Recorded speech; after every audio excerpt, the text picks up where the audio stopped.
I'm Dr. Mohammed Samir Zaman, cardiologist, Vijayanagar Colony, Hyderabad. Sometimes क्या होता है कि हार्ट का जो दरमियानी पर्दा होता है दो चैम्बर्स के बीच का, इसको इंटरवेंट्रिकुलर सेप्टम कहते हैं।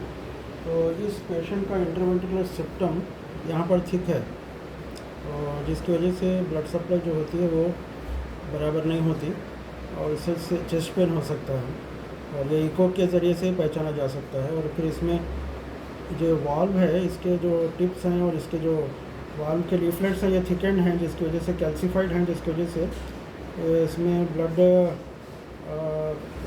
ब्लड लीकेज भी हो रहा है। इसको माइट्रल रिगर्जिटेशन कहते हैं। ब्लड ऊपर जाने के साथ साथ नीचे भी आ रहा है, तो इसको माइट्रल रिगर्जिटेशन कहते हैं। और फिर यहाँ एओर्टिक वाल्व है और इसमें भी लीकेज है, तो जिसकी वजह से ब्लड सप्लाई हार्ट को कम हो जाती है। इससे सांस फूलने की शिकायत और सीने में दर्द वगैरह महसूस होता है।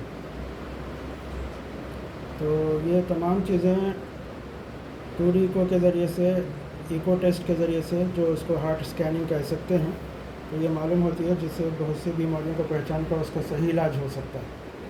तो इस तरह की कुछ तकालीफ में आदमी को चाहिए कि डॉक्टर से मशवरा करे और सही इलाज करवाए, वरना बहुत से नुकसान हो सकते हैं।